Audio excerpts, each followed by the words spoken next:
Bienvenue sur Les Théâtreux, le podcast qui met en lumière celles et ceux qui font vivre le théâtre. Je suis Cédric Hérault, auteur-metteur en scène depuis 2008 et passionné par tout ce qui se passe sur scène et en coulisses. Comédien, auteur, metteur en scène, mais aussi directeur de théâtre, régisseur, décorateur, maquilleur, costumier, toute la troupe a sa place derrière mon micro. À chaque épisode, partez à la rencontre de ces passionnés qui donnent vie au 6e art. Alors détendez-vous et laissez vos oreilles profiter du spectacle. Hey coucou, c'est Cédric, votre podcasteur préféré. Et ben oui, on en est déjà au 15e épisode des Théâtreux. Incroyable, déjà 15 épisodes, c'est fou. J'ai la chance d'être encore dans un endroit incroyable dans Paris que je ne connaissais pas, qui est le Théâtre Atelier du Verbe, dans le 14e arrondissement de Paris. J'ai été invité par un auteur, metteur en scène de 38 ans, qui porte le nom d'Antoine Santis. Salut Antoine. Salut Cédric. Alors Antoine, on en discutait en off. Tu as découvert le théâtre vraiment sur le tard, puisque on peut le dire, tu es un jeune diplômé des cours Florent. Ouais. Ça fait un an. Un an tout juste. Voilà, tout juste. Et du coup, comme quoi il n'y a pas d'âge pour commencer le théâtre. Et c'est ça qui va être très intéressant, que tu vas pouvoir nous raconter. C'est qu'est-ce qui t'a amené dans l'univers du théâtre ? Parce que tu me disais en off que tu n'avais jamais fait de théâtre avant. Et pourquoi du coup ce changement dans ta vie ? Raconte-nous tout. Eh bien écoute, c'est marrant parce que je pensais, pendant que tu posais ta question, j'avais en tête le hasard. Sauf que j'aime bien dire que dans la vie, il n'y a pas de hasard. En fait, j'ai travaillé pendant presque 10 ans, 11 ans, dans une boîte de logiciels, dans la tech. Et j'ai vécu une rupture assez compliquée, un peu douloureuse. Et à ce moment-là, en fait, j'avais des semaines de vacances à poser. Et ma femme me dit, bah tiens, pourquoi tu ferais pas un stage de théâtre ? Et à ce moment-là, je lui dis, bah ouais, pourquoi pas ? À ce moment-là, je vais sur Google, je tape stage de théâtre. Et là, évidemment, le premier truc qui sort sur la recherche Google, c'est quoi ? C'est les cours Florent. Ben évidemment. Je clique, je fais suivant, mettez la carte bleue. Parce que c'est payant. Parce que c'est les cours Florent. Et là, je me retrouve inscrit pour un stage d'1 semaine. Ouais. Pendant les vacances de février. Donc c'était il y a à peu près 4 ans. Ouais. Et là, encore la veille au soir, je me dis, mais qu'est-ce que tu vas aller foutre dans le 19e arrondissement ? Sachant que j'habite dans les Yvelines, à Rambouillet, bref. Oui, pas à côté, ouais. Et je me dis, qu'est-ce que je vais faire pendant 1 semaine là-dedans ? Donc quoi, je me suis engagé, bref.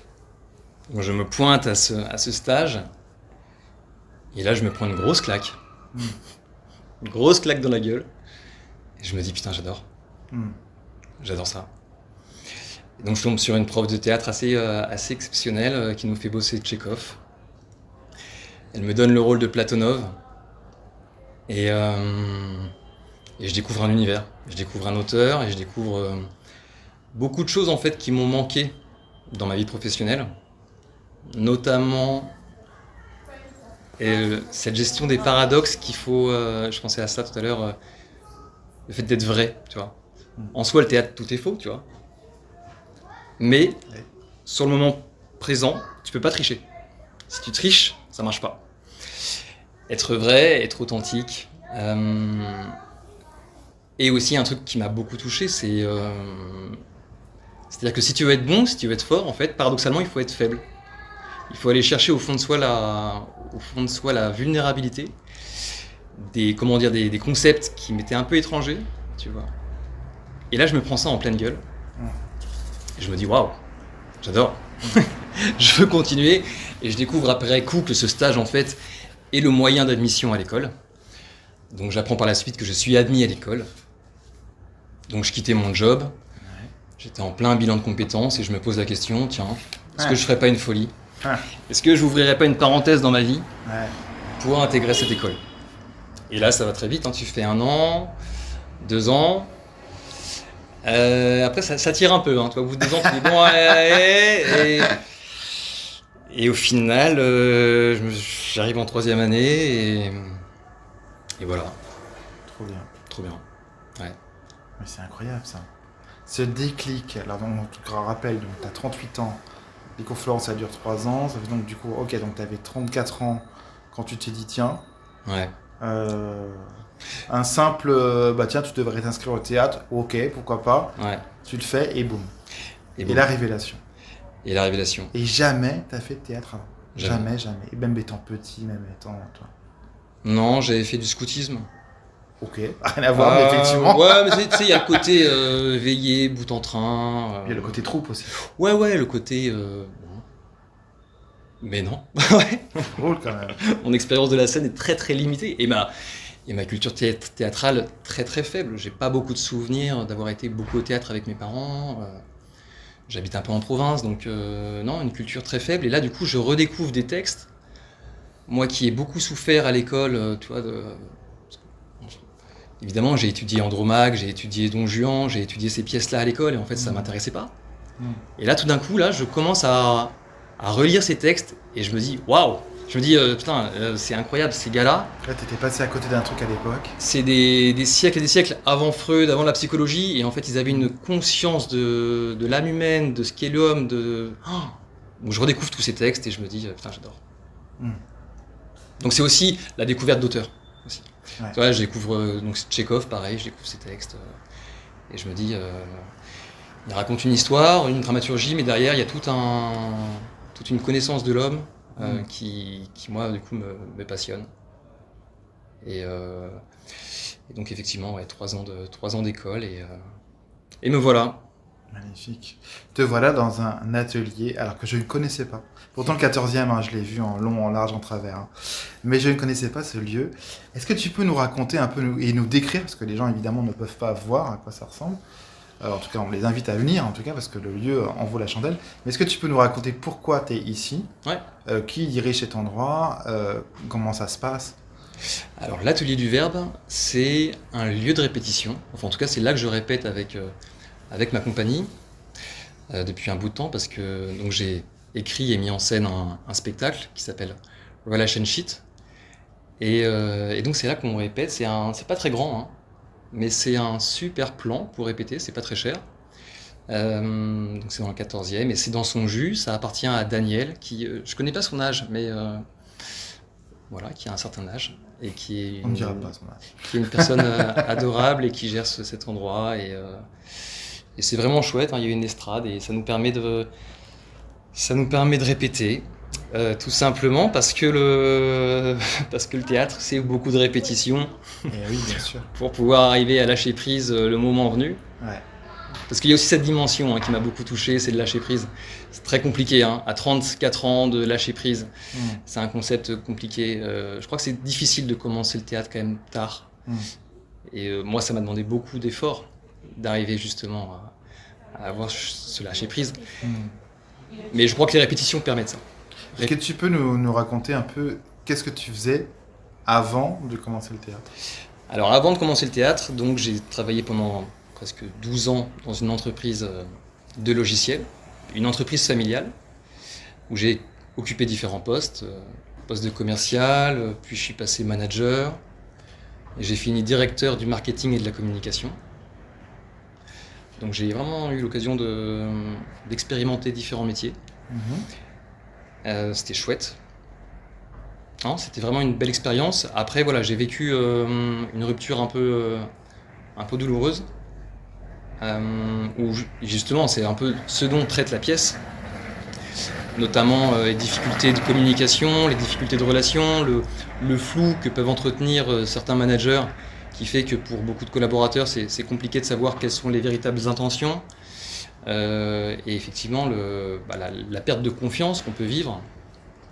Donc tout ça, c'est des thèmes que je pourrais donc évoquer tout à l'heure quand on parlera de ma pièce. Mais ouais, une vie en entreprise qui a été en fait quelque part le terreau qui m'a permis d'écrire ce spectacle. Et quelque part,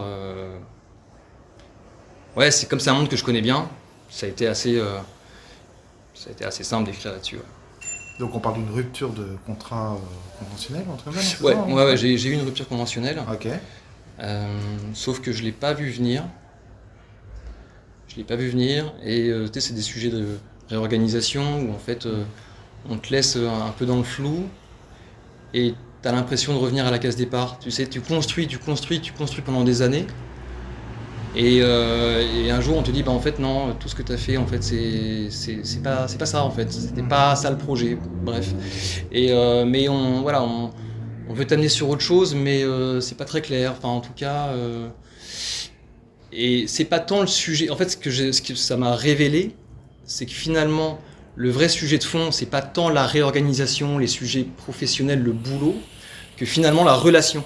Et c'est ce qui m'a amené à écrire Relation Sheet. C'est qu'en fait, finalement, ce qui coince au bureau, c'est pas tant le boulot en soi, c'est la relation, en fait. Et c'est la manière dont ça m'a été amené, la manière dont ça a été communiqué, la manière dont on m'a un peu laissé dans le flou, qui a fait que c'était difficile. En fait, je pense qu'on est capable d'entendre beaucoup de choses. Et à partir du moment où c'est bien expliqué, où c'est bien dit, et c'est pour ça que la communication a un rôle essentiel dans la relation. Et du coup, évidemment, parce qu'on en parlera à la fin de cet épisode, mais avant de te parler de l'actu de ta pièce, mais du coup, est-ce que tu veux nous raconter en fait comment cette pièce du coup a vu le jour par rapport à cette rupture, qu'est-ce qui t'a fait que tu t'es dit, il faut que j'écrive sur le sujet? C'est une sorte de thérapie, Alors ouais, c'est drôle. Donc c'est en 3e année, un de nos profs nous a proposé, en travail de scène, a proposé aux élèves en fait d'écrire et de mettre en scène. Donc ça a été une opportunité pour moi Donc j'ai levé la main. Et c'était justement une période où je me disais, oula, la 3e année ça va être dur, ça me demande beaucoup d'efforts là, de continuer à m'investir dans ces cours. Et donc j'ai saisi l'opportunité d'écrire, sachant que je n'avais jamais écrit. Et le prof nous avait dit, voilà, si j'ai un conseil à vous donner, c'est écrivez sur ce qui vous touche. Écrivez sur un sujet que vous connaissez et un sujet qui vous touche particulièrement. Et donc naturellement, le sujet qui me touchait à ce moment-là, c'est le monde de l'entreprise, c'est les non-dits et tous les sujets autour de la communication. Donc ça parle aussi de manipulation. Et ça parle aussi de tout le bullshit qu'on peut avoir dans le monde de l'entreprise. Et c'est en ça où voilà, j'ai essayé d'écrire sur un sujet qui effectivement est un peu traumatisant. Enfin, je dis pas que ça m'a... Oui, si, on peut dire un peu traumatisé quand même, parce que quelque part, et c'est un peu le sujet de ma pièce, c'est que quelque part, le boulot que tu fais, c'est en lien énormément avec ton identité. Et d'ailleurs, spontanément, quand on s'est croisés tous les deux, très vite, il y a la question de tu fais quoi dans la vie ? Et donc, ce que tu fais se rapproche beaucoup de ton identité. Et donc, quand tu perds pied sur ce que tu fais, c'est toute ton identité en fait qui est un peu ébranlée. Et effectivement, ces sujets d'identité, de place, et effectivement, il y a la dimension familiale qui rentre en compte aussi, hein, parce que tu as une place dans la société, dans une entreprise, mais tu as aussi une place vis-à-vis de ta famille. Enfin, tous ces sujets-là c'est des sujets qui m'intéressent et qui me touchent, évidemment. Ça, plus la relation. Ouais.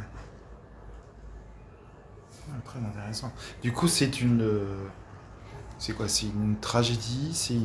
C'est quoi ? C'est une critique sociale ? Comment tu déterminerais la pièce si elle devait rentrer dans une case ? Alors c'est hyper intéressant parce que c'est une des critiques qu'on m'a faites suite à la première version, parce que j'ai eu l'occasion de jouer la pièce pendant 5 dates au studio Héberto en début d'année, et les gens n'étaient pas forcément au clair par rapport au code. Et moi-même, j'étais pas forcément au clair par rapport à ça. Sachant que j'aime beaucoup le théâtre, où on passe du tragique au comique, où j'aime bien effectivement casser les codes. Et la première version de la pièce était peut-être une satire du monde de l'entreprise, une satire de la start-up, peut-être un peu caricaturale sur ce monde-là. Et donc je pense que la première version de la pièce, pour ceux qui l'ont vue, s'apparente au code de la satire. Et là, je travaille dans un sens un peu différent, qui s'apparente plus à la comédie de caractère. Donc je passe de la satire à un truc beaucoup plus, justement, où je veux un peu m'éloigner de cet univers un peu... Enfin, je reste évidemment... L'environnement, ça reste la boîte, ça reste un open space, avec ces jeux de pouvoir, avec les différents collaborateurs de l'entreprise. Mais ce que j'ai envie d'approfondir, c'est davantage les caractères et surtout les personnalités qui vont s'affronter. Donc Donc aujourd'hui, oui, clairement, je souhaite me positionner sur une véritable comédie de caractère. Donc oui, donc sur ce registre-là. Super, parfait. Je pense que je suis pas le seul à qui ça va parler, parce que vraiment, moi je viens aussi du monde de l'entreprise, en plus du théâtre, et je connais bien effectivement le monde de l'entreprise. Il y a de quoi dire largement, parce qu'au quotidien, c'est des personnages de théâtre avec qui tu travailles ou à qui tu as pu travailler dans le passé. Donc ça me parle énormément. Donc j'ai hâte de pouvoir voir ça de par mes yeux. Pour revenir un peu, alors c'est une question que je pose très souvent à mes invités, mais maintenant je la dérive un petit peu. J'aimerais savoir qu'est-ce que tu aimes le plus et qu'est-ce que tu aimes le moins dans le milieu du théâtre.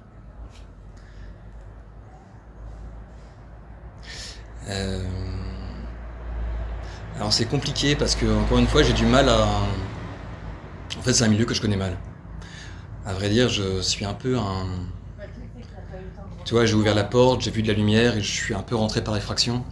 Donc c'est un milieu que je connais mal, que je découvre en fait, et sur lequel j'apprends énormément. Donc j'apprends vraiment en marchant et en tombant aussi. Donc je pourrais te parler de mes échecs et de mes erreurs, j'en ai fait beaucoup. Et justement, par rapport à ton expérience personnelle, est-ce qu'il y a un truc que tu kiffes vraiment dans le théâtre? C'est-à-dire que, par exemple, une autre question que je pose qui est un peu similaire, c'est est-ce que tu préfères qu'est-ce que tu préfères entre la création, les répétitions, les représentations et potentiellement les tournées? Ok. Et du coup, voilà, il y a des invités qui... Les réponses divergent à chaque fois. Ok. Et ça peut être intéressant de savoir s'il y a un truc que tu kiffes Ouais. de plus maintenant ou un autre sujet autre que j'ai nommé. Mais Ce que j'aime vraiment, c'est la création en répétition. Donc c'est laisser le champ libre au comédien et de ne pas savoir moi-même où je vais. Et j'essaye de l'exprimer auprès du comédien en lui disant, bah là en fait je sais pas. Je sais pas réellement où tu finis la scène, je sais pas où tu vas. Donc parfois ça déstabilise le comédien, hein, clairement, mais c'est dans ces moments-là où on a des belles surprises.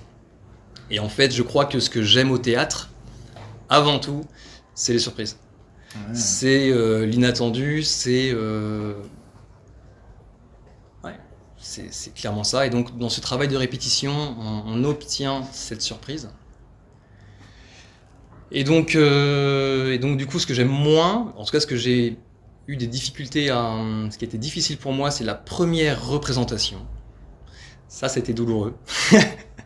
Ça a été douloureux parce que... On n'en parle pas assez souvent. ouais, et franchement, c'était dur. Ouais. C'était dur parce que les gens viennent te voir en te disant « Waouh, c'est super !» Et je me souviens, à ce moment-là, moi, ça allait pas du tout. Pourtant, j'aurais dû être trop heureux, trop content de voir enfin ce projet aboutir, de voir une salle pleine qui applaudit. En soi, c'était l'aboutissement. Et en fait, je l'ai pas bien vécu parce que justement, il manquait, peut-être que c'est de ma faute, hein, mais peut-être qu'effectivement, à ce moment-là, peut-être que l'équipe, et je m'inclus dedans, on était voilà, un peu en retenue, et que les choses qu'on avait pu, la vie qui était en répétition, il y avait cette vie qui était plus vraiment là, tu vois, lors de cette première. Mais je suis, enfin voilà, mais non, mais ça me parle tellement. Ça te parle. C'est-à-dire Ok, ouf. évidemment, mais bien sûr. Moi, j'ai commencé il y a un peu plus de. Les premières représentations, c'était il y a une quinzaine d'années, dans un théâtre qui n'existe plus d'ailleurs, qui était le Tremplin Théâtre à Montmartre, qui était un peu pareil dans son jus, et pareil tenu par deux vieilles femmes. C'est assez drôle d'ailleurs comme lieu. Et je sors de là, alors très content que ça voit le jour, etc. Enfin, etc. Parce que moi, pareil, en tant qu'auteur, metteur en scène, je ne suis pas sur scène. C'est les autres que je fais jouer. Et je sors de là, ok, très content, mais j'étais tellement stressé, tellement angoissé, tellement... Je voyais toutes les erreurs que mes comédiens faisaient parce qu'ils n'étaient pas forcément prêts. Évidemment. Et ça m'a appris pour plus tard que tu ne peux pas, en tant que metteur en scène, il y a bien un truc que tu dois te dire, c'est est-ce que mes comédiens sont prêts pour monter sur scène. S'ils ne sont pas prêts, mets ton orgueil de côté et décale le truc. Si tu peux, évidemment, bien sûr. Si c'est une date exceptionnelle, tu peux décaler, potentiellement. Si c'est une programmation, chose qui est quand même assez rare d'avoir une programmation immédiate, c'est un peu plus compliqué, évidemment. Mais ça me parle tellement, parce que l'angoisse, surtout quand c'est toi qui as écrit, qui a fait le casting, qui a tapé toutes les répètes, etc., machin, tout ça. Tu dis, c'est bon, on est prêt, j'ai adoré les répètes, il y avait une super énergie. Et le jour de la première, il y a des couacs, il y a des trucs qui vont pas, la régie ça déconne, il y a un comédien qui a oublié un texte, machin, tout ça. Mais en même temps, ça te forge. Ouais, bien sûr. Donc, bien sûr, ça me forge sur, en fait, ça ne m'appartient plus. Ouais. Ça ne m'appartient plus, le truc ne m'appartient plus. Et aussi, tu peux t'y prendre qu'à toi.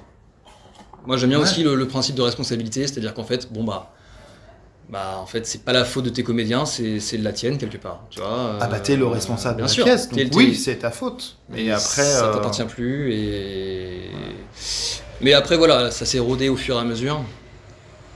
Mais effectivement, ça a été un peu douloureux, mais après quand je regarde, le public a été dedans, tu vois. En fait, ça marche, ça fonctionne. Mais bien sûr, ça fonctionne. Alors après, ça dépend du public. C'est vrai que si pour cette date-là, c'est l'entourage. Voilà, donc forcément, ils sont plus cléments. Bien sûr. Moi, j'avais fait l'erreur d'inviter des journalistes à la première, mais plus jamais je ferai ça de ma vie. Alors parce que j'avais vécu. Alors il y a un peu de bruit autour de nous. C'est normal, on est dans une rue, la porte est ouverte parce qu'il fait chaud. Ne vous inquiétez pas, vous avez l'habitude, les théâtreux. On vit avec le son de la rue maintenant. On va peut-être parler un tout petit peu plus fort, mais bon, tout va bien. Mais oui, évidemment, tout ça, ça me parle et je comprends complètement. Les premières, c'est tellement difficile, quoi. Mais ça te forge tellement. T'apprends tellement de tes erreurs et de ta première erreur en question que ça te grandit. Donc, il y a de quoi faire après. Et justement, tu peux que rebondir. Donc, ça, c'est l'avantage. J'aimerais bien que tu me racontes un petit peu. Alors, tu disais en off que tu n'avais pas l'habitude d'aller au théâtre quand tu étais plus jeune, etc. Machin, mais est-ce que tu as des refs des gens du théâtre, que ce soit des comédiens, des comédiennes ou des auteurs ou des pièces que tu adores? Qu'est-ce qui t'a fait kiffer le théâtre, ou en tout cas, je sais pas, peut-être même un humoriste, ou quelqu'un que... Tes références, quoi. En fait, ce qui m'a réellement fait aimer le théâtre, c'est la pratique. C'est d'être confronté à la scène, de pouvoir parler avec les mots d'un auteur. Et les auteurs qui me viennent là spontanément, c'est Tchekhov pour en tout cas le coup de foudre. Et après le théâtre, un peu coup de cœur, c'est évidemment, je sais pas, mais c'est les pièces de Victor Hugo. Parce que justement, il y a ce truc il s'embarrasse pas des codes, et donc on a des bascules très nettes et très franches sur des situations comiques qui sont tragiques et du tragique qui passe au comique, et c'est inattendu, quoi. C'est ce côté inattendu et des enjeux énormes, des enjeux colossaux.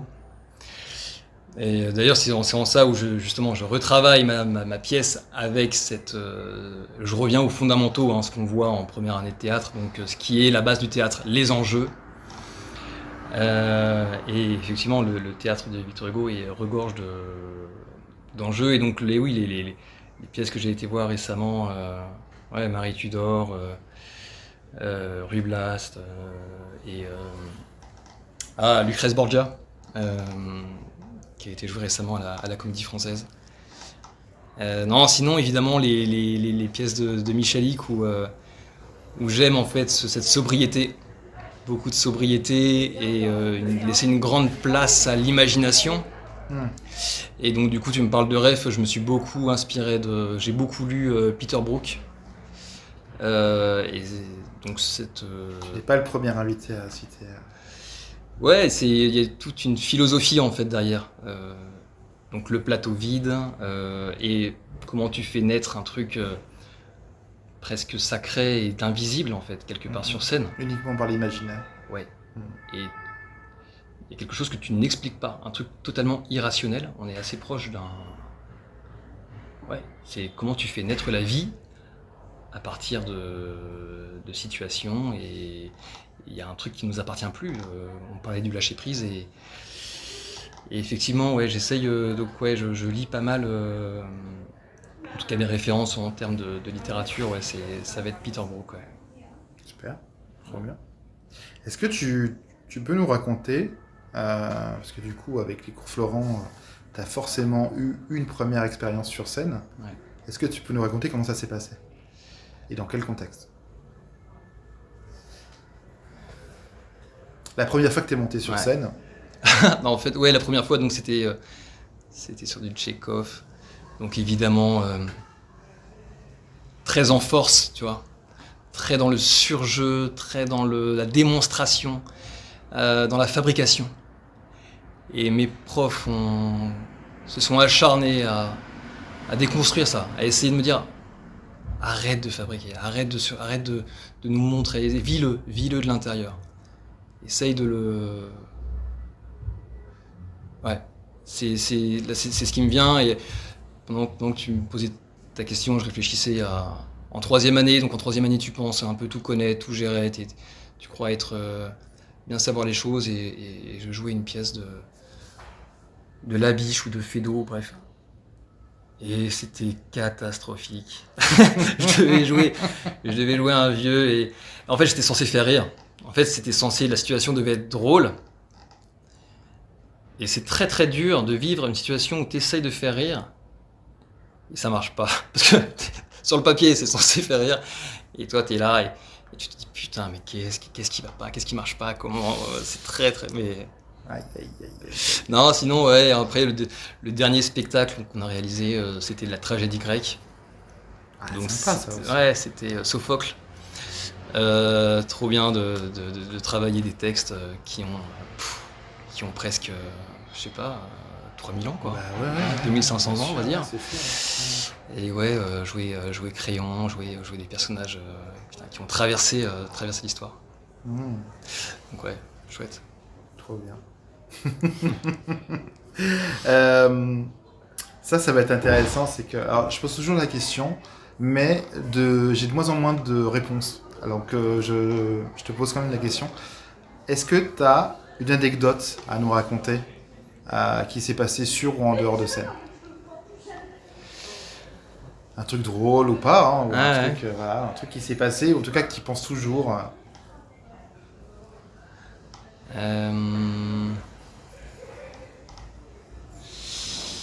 Je réfléchis par rapport à Relation Sheet. Qu'est-ce qu'on a pu vivre là? On peut, si tu veux, passer la question et y revenir plus tard. Ouais, je vais y réfléchir. Je la garde de côté. Ok, pas de Je la garde problème. de côté. T'inquiète pas. De toute façon, c'est bizarre, hein, mais bon, comme tu dis, il n'y a pas de hasard, c'est ma phrase. Hein, je dis tout le temps, il n'y a pas de hasard. C'est pas pour rien que les gens ont peut-être du mal maintenant à répondre à cette question. Parce que une anecdote, ça se vit sur l'instant. Quand t'es...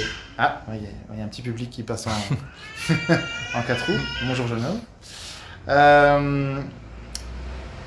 Et c'est vrai que l'anecdote, ça devient compliqué à détailler, en plus comme ça, à l'oral, avec, tu vois, je te pose la question, t'as pas eu le temps d'y réfléchir, etc. C'est pas grave. Mais, en tout cas, je constate qu'il y a une vague en ce moment dans les derniers épisodes où les gens ont de plus en plus de mal à se rappeler d'un truc. Et parfois ils m'écrivent après, ah mais j'ai oublié de te dire, ça y est, j'ai rappelé. Et du coup, je vais peut-être faire un jour un truc, les anecdotes, je ferai un post peut-être, j'en sais rien. En tout cas, c'est assez drôle d'avoir un truc sur le tas. Est-ce que ça t'est revenu ou est-ce que tu veux qu'on passe à une autre question? Bon, j'ai plein de souvenirs qui me reviennent, mais j'essaie de trouver un truc intéressant. Tu vois ce que je veux dire? Ouais. Je mets la pression peut-être. Hein. Non, ça sert à rien. Là, c'est ton interview, donc Voilà, il n'y a aucun problème, t'inquiète pas. On va passer tranquillement à une autre question, et puis voilà, après, il n'y a aucun souci.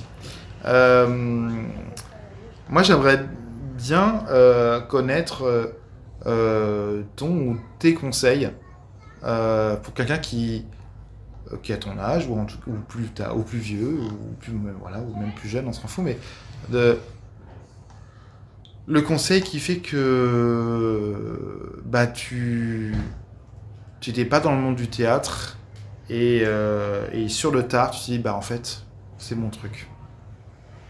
Est-ce que tu aurais un conseil à donner à quelqu'un voilà, qui serait un peu dans la même situation que toi et qui n'ose peut-être pas Ouais. franchir l'étape? C'est compliqué les conseils parce que ce qui marche pour soi marche pas forcément pour les autres. En tout cas, c'est aussi une grande leçon que j'ai appris sur le management et sur la manière de communiquer. Toujours est-il que non, si j'avais un conseil, c'est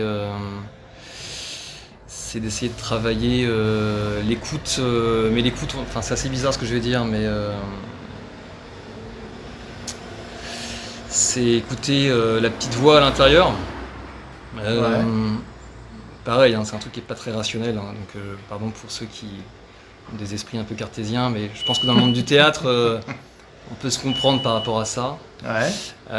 C'est-à-dire qu'au fond de moi, il y avait un peu une forme d'évidence. Toi, quand j'ai fait ce stage, il y avait, je sais pas, ça m'a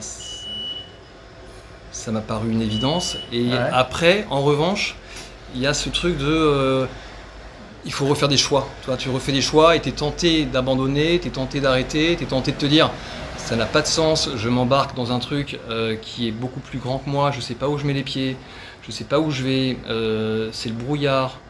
En plus, par rapport à ça, bah, je m'engage pas tout seul parce que j'ai une vie de famille, j'ai des enfants, etc. Donc il y a plein de questions qui te viennent en te disant mais est-ce que c'est ta place, est-ce que c'est cohérent vraiment ce que tu fais là, sachant que c'est quand même un secteur compliqué.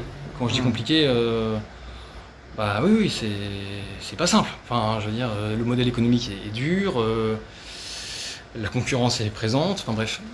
Surtout à Paris. Bien sûr.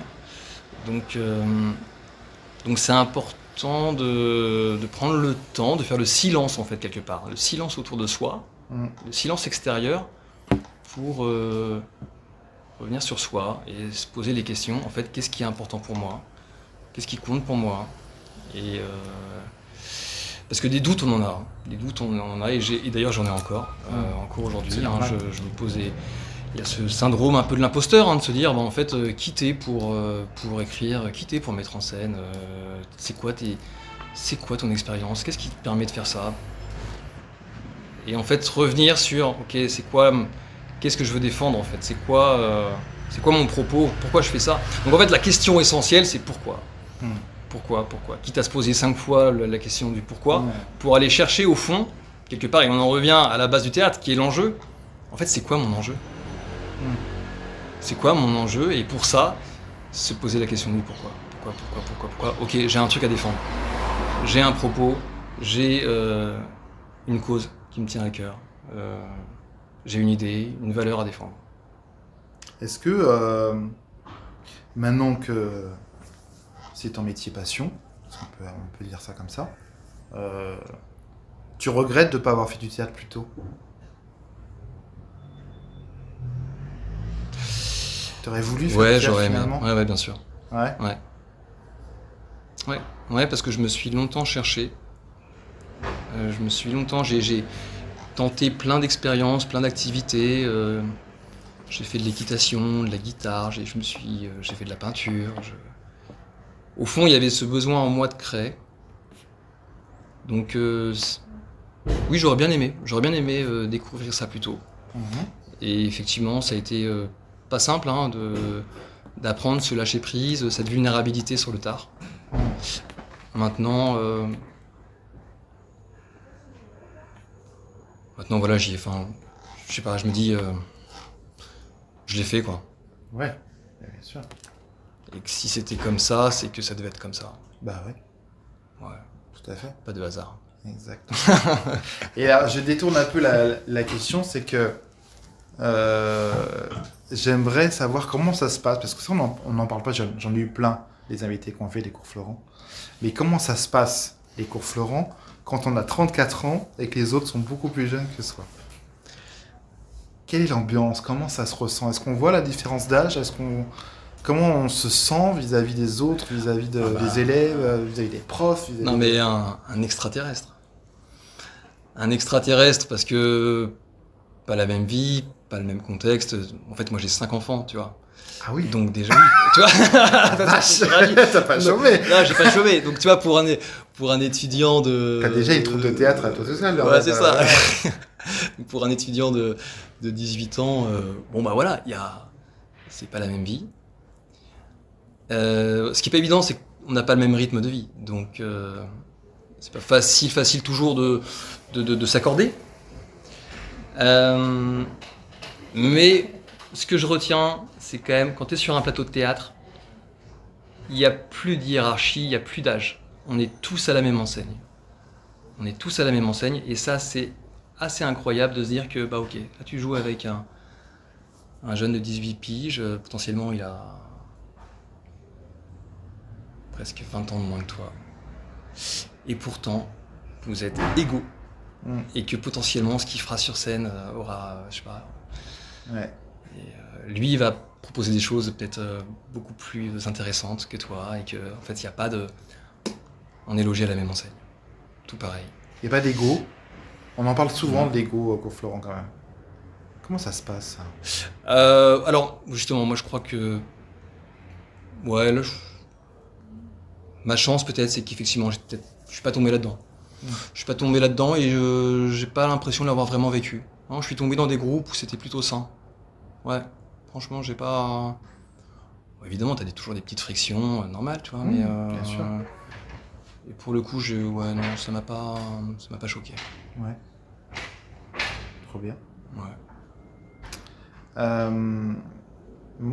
Est-ce que du coup, on rappelle donc tu es auteur, metteur en scène.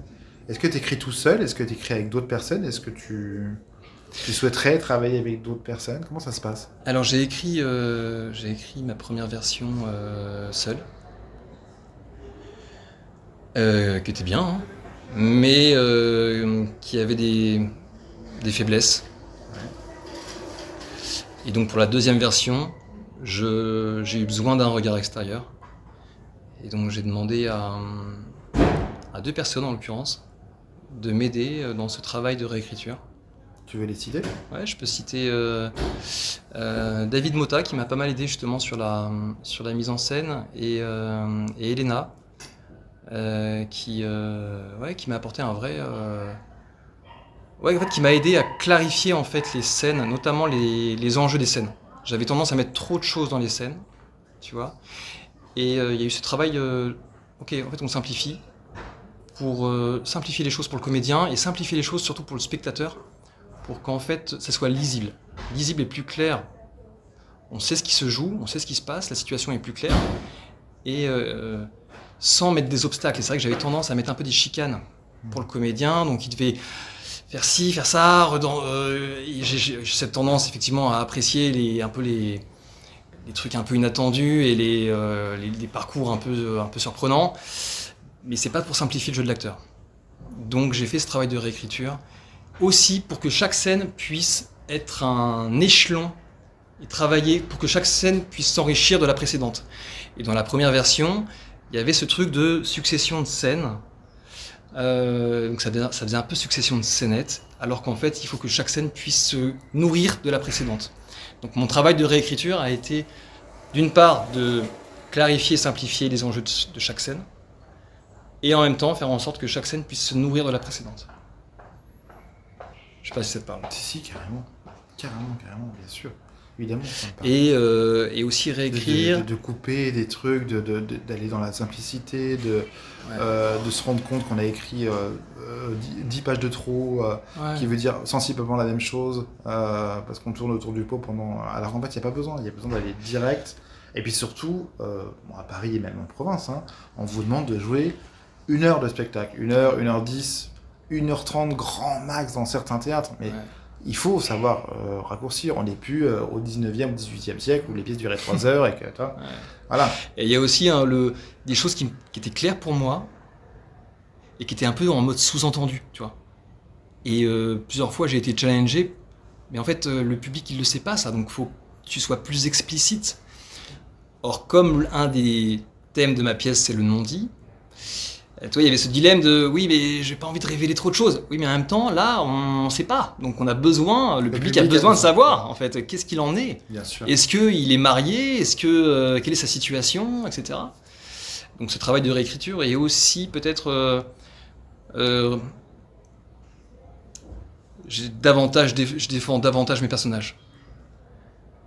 Donc, les rendre un peu moins, faire en sorte qu'en fait le public s'attache au perso. C'est aussi une des leçons que je retiens par rapport à la première version. Je crois que c'est important pour l'auteur comme pour les comédiens de défendre les persos. Et donc voilà, je crois pas qu'il y ait de gentils, pas de méchants. Voilà, c'est des légitimités qui s'affrontent. Tu vois ce que je veux dire? Donc chacun est légitime.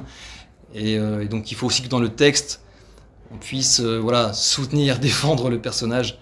Et peut-être que dans la première version qui était très satirique, les persos n'étaient pas forcément très bien défendus. Donc là, je m'attache à ce que les persos soient... qu'on s'attache, quoi. Ils ont leurs casseroles, ils ont leurs problèmes, mais en même temps... La psychologie des personnages est hyper importante. Tellement, bien sûr. On se rend pas compte au début quand on démarre dans le métier en tant qu'auteur, metteur en scène. On se rend pas compte qu'on n'a pas assez de recul. Carrément. On écrit sur des sujets qu'on connaît, sauf qu'en fait on n'a pas assez de recul sur nos propres sujets, sur notre propre écriture. Et le fait d'avoir les retours des autres, il faut mettre son ego de côté et dire ok, les retours tant qu'ils sont constructifs, bien sûr, ça nous fait avancer. Et un conseil que je pourrais donner, pour le coup, c'est un conseil, je me suis pas mal inspiré de l'énéagramme. Je sais pas si tu connais. Je connais très bien. Ouais. L'énéagramme. J'aime beaucoup cet exercice, c'est excellent. Et donc tu vois, moi j'ai 6 personnages et les 6 persos ont leur profil. Ah ouais? Ouais. Ils ont leur profil. T'es à quel numéro toi? Moi je pense que je suis un 4. Mais j'en suis pas sûr. On n'est pas sûr. C'est vrai que pour ceux, les gens qui connaissent pas, alors petit aparté, l'énéagramme, on peut peut-être expliquer ce que c'est, effectivement. Si tu veux expliquer en quelques mots. Là on sort du monde du théâtre, mais quoique en même temps c'est un peu... c'est-à-dire qu'en fait, on est tous... Enfin, c'est un truc qui se fait... c'est un peu de la psychologie de comptoir, ce que je veux dire, mais en fait, de par les blessures qu'on va avoir étant jeune, très jeune, on va se construire un persona, donc une identité, et on va se rattacher à une personnalité. Donc, il existe 9 types de personnalités. 9 personnalités dominantes, on va dire. Ouais, dominantes, exactement.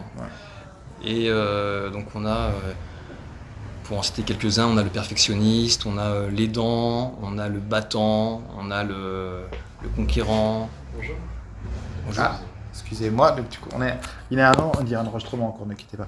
Il y a une personne qui va rentrer, mais on va faire une petite pause, ne quittez pas. Et excusez-nous pour cette petite aparté. Effectivement, on rappelle, on est dans une salle de répétition et effectivement l'heure tourne et du coup, voilà, on va aller un peu plus rapidement que prévu, mais ce n'est pas grave. Du coup, on était en train de parler de des caractères et des personnalités. Des caractères, oui, bon, l'énéagramme, renseignez-vous sur Internet. C'est un truc génial à faire si vous avez envie d'apprendre des choses sur vous-même, en tout cas. On peut dire ça comme ça. Carrément. Et moi, si vous êtes écrivain, auteur... C'est génial pour les personnages. Je suis complètement d'accord. Moi, je suis un 2, il paraît. Donc, okay. Mais j'ai envie de... Moi, j'avais fait le sage 1, l'énéagramme, et j'ai envie de faire les autres parce que j'ai envie de savoir d'autres choses. Bon, bref. Ça permet de mieux comprendre les personnes, en fait, aussi. Ça y a une vraie aide pour mieux comprendre les autres et s'adapter aussi à son mode de communication, qui est aussi un sujet de la pièce, d'ailleurs. Mais je suis complètement d'accord. C'est vrai que l'énéagramme, moi, je l'ai fait dans le cadre professionnel et ça m'a vraiment aidé à apprendre des choses sur moi. Et on parle des 9 personnalités dominantes, mais effectivement, le truc à apprendre sur l'énéagramme, c'est qu'on a chacun les 9 personnalités en soi, sauf qu'il y en a une qui est un peu plus dominante que les autres. Absolument. Et moi, j'étais parti sur l'optimiste. Et je suis pas du tout apparemment un optimiste. Je suis un altruiste, Voilà. Donc tu vois, rien à voir. Mais il y a des choses sensiblement pareilles. En tout cas, renseignez-vous si ça vous intéresse. Moi, je l'ai fait et je veux pas dire que ça m'a changé la vie, mais ça m'a beaucoup aidé dans mon monde professionnel et dans le théâtre également. Donc, je comprends complètement cet exercice que je recommande fortement.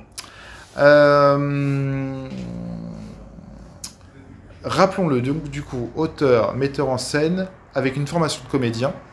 Mais la particularité, c'est que tu n'es pas comédien au quotidien maintenant. Non. C'est-à-dire que tu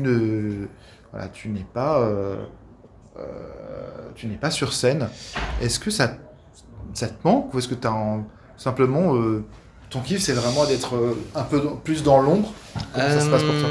En fait, quelque part, en tant qu'auteur et metteur en scène, en fait, je joue tous mes personnages. Ok. J'ai tendance à jouer tous mes personnages et d'ailleurs, j'interviens souvent sur le plateau, en répétition, où ça m'arrive Alors là, certains vont me dire que c'est pas bien, je sais pas, moi je le fais, je m'en fous. Ça m'arrive de jouer, en fait, pour le comédien, de dire, là, à ce moment-là, donc en fait, quand j'écris, à chaque fois, je joue, en fait, à chaque fois. Tu vois, donc ça me manque pas parce que et j'ai un plaisir fou à voir mes comédiens aussi évoluer et proposer des choses. Donc aujourd'hui, j'ai pas ce manque. Ouais.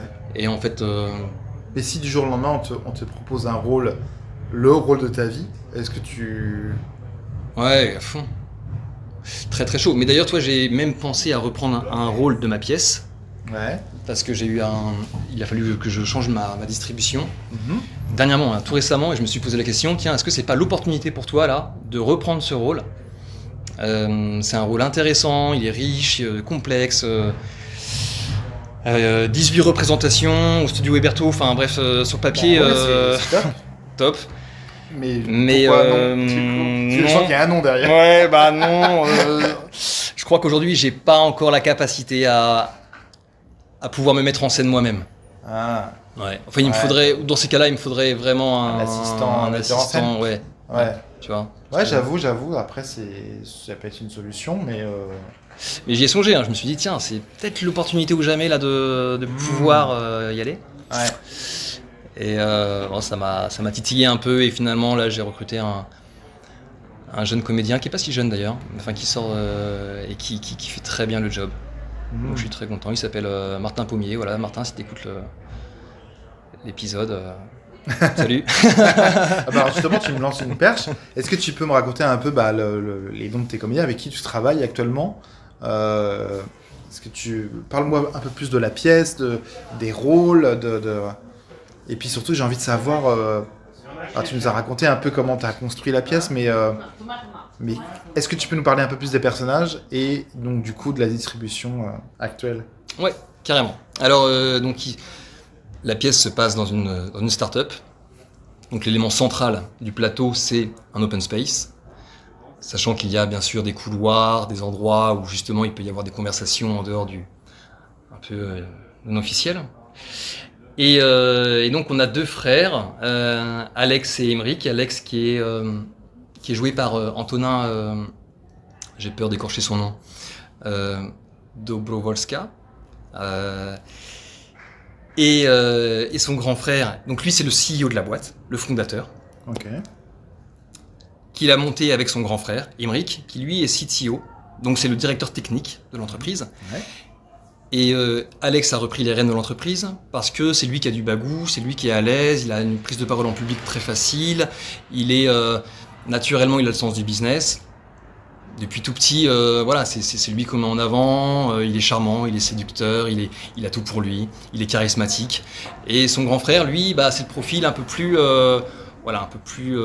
réservé, discret, introverti, qui est très performant techniquement, mais qui vit un peu dans l'ombre de son petit frère, et qui, au fur et à mesure de la pièce, va y avoir des rancœurs par rapport à ça. Et la directrice commerciale, qui est jouée aujourd'hui par Cécile Ouette, a une relation avec le grand frère, avec Émeric, et qui va lui révéler, lui dire, mais en fait, viens, on va créer une boîte concurrente, on va partir tous les deux, on va on va repartir avec la base client, les fournisseurs, etc. Parce qu'aujourd'hui, en fait, tu es exploité par ton frère, tu es humilié par ton frère, tu ne trouves pas ta place, donc je vais te sauver. Donc elle va sauver Aymeric, lui dire quitte ton frère, quitte cette entreprise et viens créer une société à côté. Évidemment, le contexte de la pièce, je ne l'ai pas dit, c'est que l'entreprise va mal. Le fonds d'investissement qui détient l'entreprise se retire et donc la boîte est au bord de la faillite. Et donc à ce moment-là, évidemment, le grand frère, Alex, doit trouver des solutions pour justement limiter un peu les charges. Et donc il va essayer de trouver des stratagèmes pour justement se séparer de certains collaborateurs, dont Johan, qui est joué par Jean-Charles Deval, qui lui est un peu le collaborateur qui a toujours un mot pour rire, le collègue sympa, cool, mais qui dans les faits n'est pas très c'est un peu le branleur de la bande, quoi, tu vois. Mais voilà, c'est l'ami d'enfance d'Aymeric, et donc Alex ne sait pas comment s'en séparer, donc il va s'appuyer sur la directrice marketing, qui est jouée par Kitry Arnaud, et qui joue aussi le rôle de la stagiaire, parce qu'il y a une stagiaire évidemment, une stagiaire introvertie qui est totalement l'anti-stéréotype de la Gen Z, qui a un profil tout timide, tout mignon. Et donc voilà, c'est tout un jeu de tout le monde s'épie, tout le monde essaye de trouver sa place, prendre sa place par rapport à ce contexte d'entreprise qui va mal. Et donc au début, il y a ce truc de chacun porte son masque, il y a ce rôle de façade, et au fur et à mesure, ça se craquelle de partout et ça explose, quoi. Ça bascule. Et donc ça touche à plusieurs thèmes, dont l'identité, la place, évidemment les relations familiales, le pouvoir, et surtout et avant tout la relation, avec ce message principal qui consiste à dire que sans une communication claire et saine, en fait, tu peux pas avoir de bonnes relations, et si tu n'as pas de relations saines, tu peux rien construire. Je pense que ça va parler à beaucoup de gens. Ça parle effectivement à beaucoup de gens parce que quelque part, ce que j'ai écrit, je l'ai pas inventé. C'est des choses que j'ai pu voir, que j'ai pu vivre, que j'ai pu entendre. Donc il y a des répliques, je pourrais t'en citer quelques-unes, qui sont, c'est du vécu, quoi. C'est les trucs, c'est mot pour mot, quoi. J'ai pas eu besoin de... Ah ouais, c'est... Ben oui, moi c'est drôle parce que un jour j'ai voulu écrire une pièce qui n'a jamais vu le jour, qui s'appelait Open Space. Ah ok. Donc c'est marrant. Ah bah c'est drôle, quand tu dis, il n'y a pas de... Ben, carrément. Puis moi qui travaille dans des bureaux depuis plus de 20 ans, je connais très bien ce milieu. Ah ouais. Je pourrais en écrire plein des pièces sur le sujet, mais ça va être très intéressant d'avoir ton point de vue. Et là, ce que vous ne voyez pas, parce qu'évidemment c'est de l'audio, c'est que dès lors que tu as parlé de la pièce et du coup des comédiens, tu avais un smile. Ok. Ça se voit que ça te rend heureux, cette pièce. C'est-à-dire que en plus c'est une pièce qui a vécu, tu as eu assez de recul sur ta propre écriture, tout le monde n'a pas cette intelligence de le faire, et ça se ressent, que toi tu avais un visage qui s'est complètement illuminé dès lors que tu as parlé de... Excellent. Donc ça donne envie. J'espère qu'en disant ça donnera encore plus envie aux gens de venir voir cette pièce. Avant justement de parler de l'actu de cette pièce avec les dates et de comment faire pour retrouver les liens pour réserver sa place, etc. J'ai quelques dernières petites questions parce qu'on arrive bientôt à la fin de cet épisode. Est-ce que tu as retrouvé une petite anecdote à nous raconter ou pas? C'est pas obligatoire. Au pire, tu pourras toujours me la dire en off, il n'y a aucun souci. Ça, je te laisse encore réfléchir sur ça. Est-ce qu'il y a un théâtre... ça y est. L'anecdote, c'est que à un moment donné, donc il y a deux collaborateurs, donc il y a Aymeric et Johan qui sont dans l'open space et c'est la pause déjeuner, donc ils sont en train de manger un poké entre midi et 2 et la réplique c'est il n'y a pas à tortiller quand même, c'est bon, c'est frais, quantité, qualité. Et à ce moment-là, en fait, on voit un des comédiens qui croque dans une chips aux crevettes. Et évidemment, la chips aux crevettes, ça fait déjà 3 semaines qu'elle était dans son sachet, tu vois. Aïe, aïe, aïe. Et donc évidemment, c'est Jean-Charles Deval, donc qui se reconnaîtra en écoutant l'épisode, qui a croqué dans cette chips aux crevettes qui était plus du tout fraîche. Mais bon, à ce moment-là, il a réussi à garder son personnage, son rôle, et qui était totalement du coup en totale inadéquation avec sa réplique. C'était pas du tout frais, pas du tout bon. C'est énorme. Je pense qu'il s'en est rappelé après avec l'intoxication alimentaire qu'il a eu pendant 3 semaines. Mais c'est clair. Et ben voilà, ça c'est une bonne anecdote. Bon, les histoires d'accessoires, notamment quand il y a des gamins qui a de la bouffe ou des boissons, ou des fois dans des représentations, notamment peut-être dans les premières et surtout dans les dernières, où on ne met pas d'eau dans les... et que du coup on fait des petites blagues entre comédiens. Oui, évidemment, ça parle à beaucoup de troupes. Et moi-même, j'ai été sujet à ça. Je trouve ça toujours très très drôle. Est-ce que tu peux nous raconter quelles sont tes autres passions? Parce qu'effectivement, on voit bien que le théâtre... t'absorbe, mais est-ce que tu as d'autres passions? On va aller rapidement parce qu'il y a les prochains locataires du lieu qui nous attendent. Rapidement, voilà, si tu peux nous raconter un petit peu tes passions. Ce qui me prend beaucoup de temps, est-ce que c'est une passion? Je sais pas, mais ce sont mes enfants. Si je peux le dire, hein, c'est quand même une passion. Évidemment. On pourra en faire ma un vie ou de 5. famille, ouais, il faut c'est être ça. passionné, quoi. Faut aimer ça. Ouais, c'est clair. Et, Ou Mazo, je sais pas. Et j'ai la chance d'habiter à la campagne. Et ça, c'est un vrai luxe de pouvoir justement être à une demi-heure de Paris et de pouvoir être au milieu de la forêt. Donc j'aime aussi beaucoup prendre du temps pour courir en forêt. Ça fait partie de mes... Trop bien. Ouais. Il faut que tu rencontres Flavie Fontaine. Flavie, si tu nous écoutes, directrice du théâtre La Flèche dans le 11e arrondissement, elle se reconnaîtra. Okay. Elle vit à la campagne, entre la campagne et Paris. Elle adore aller en forêt avec son chien et refaire le monde. Voilà. Donc ça lui parlera. Flavie, si tu m'écoutes, je t'embrasse. Très bien. Est-ce que tu as un rituel avant qu'une de tes pièces commence?